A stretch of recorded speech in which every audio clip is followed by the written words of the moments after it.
racing is very unique. You have to have a true love for old cars. So many people that love these old cars don't do anything with them. They polish them, they leave them in the garage, they put them in their trailers. They're called trailer queens. Well, you have to really want to be able to take your nice, pretty, expensive old car out on the racetrack and risk it.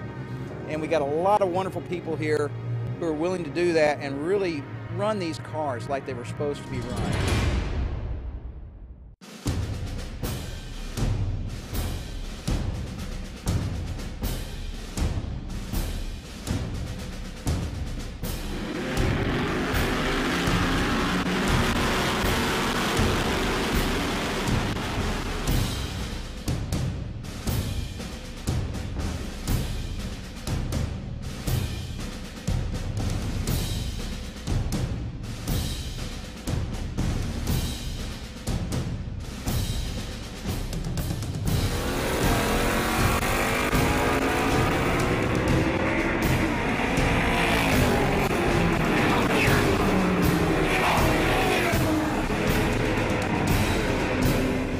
Got a fantastic group of people, and the way the organization is set up, we don't get overly aggressive on the racetrack.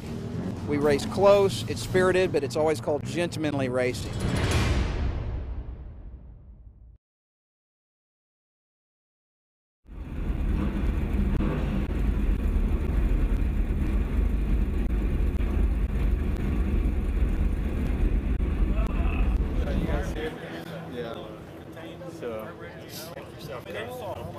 What's cool now because you get to like kind of see the whole thing, you know, like, yeah, I don't want to off-grade you.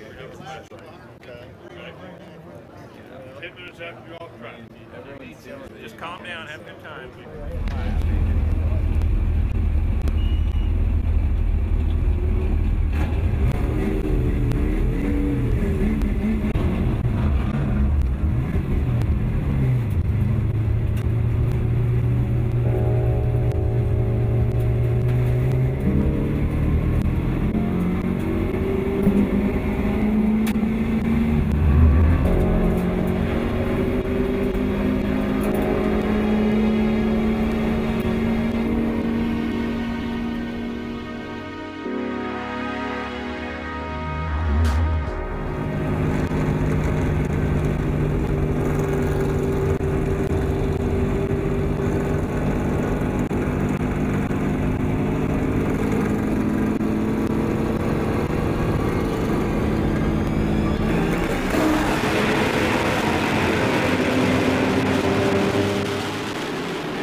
The CVAR atmosphere is really just true, and there's a huge kind of disparity between the types of people that you get here. Some of them are young, some of them are old, some of them have a lot of money, some of them don't, and it's kind of all walks of life and all different types of cars.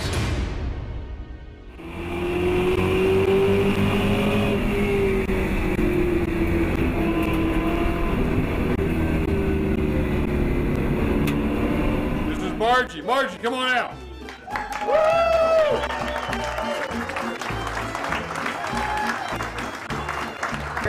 Margie cooks as good as my mother, and my mother was a good cook. 35! 35?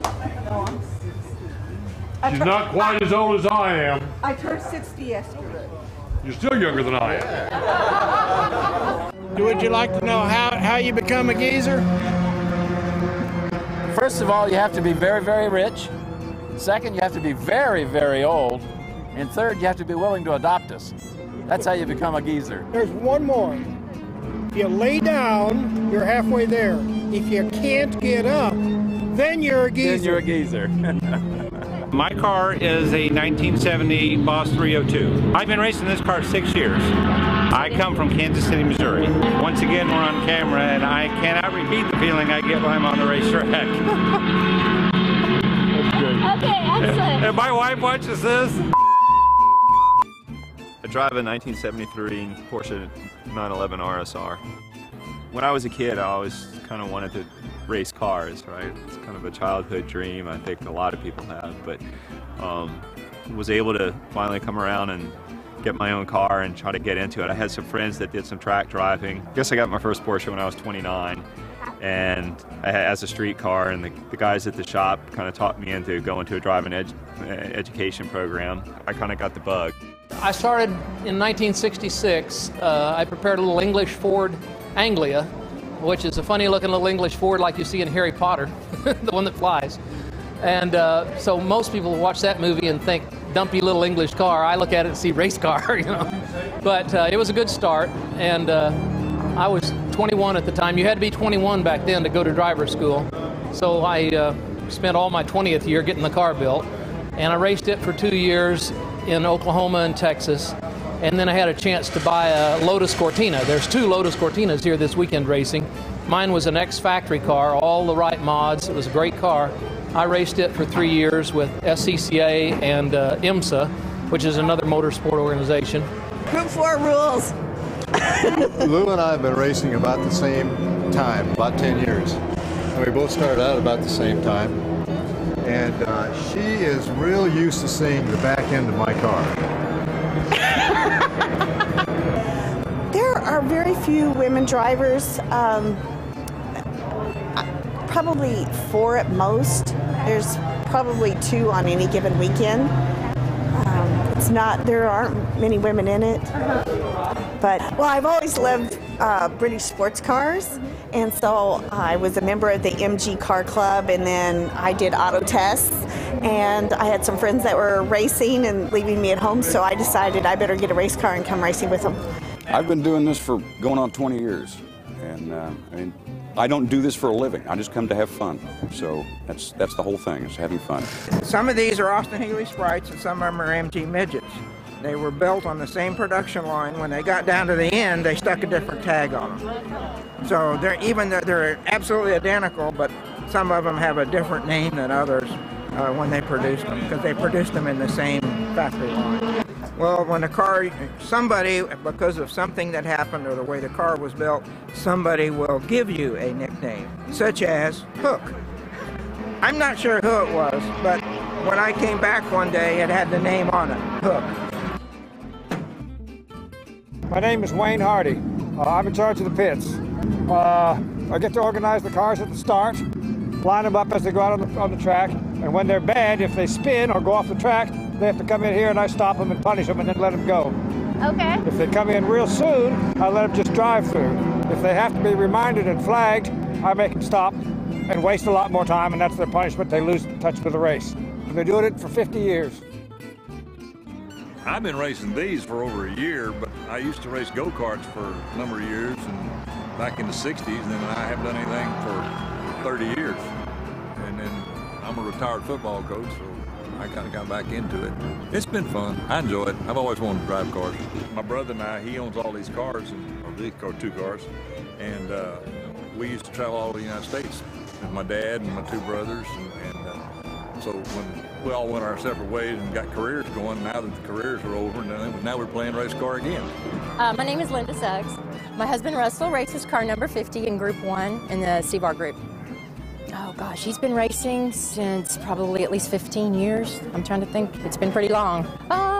We usually do the food and we're support. You know, we run and get parts, or we go around and just take care of things. If he needs something, you know, we try to do that kind of thing. My name's Tom Yemington. I've got a 1970 911.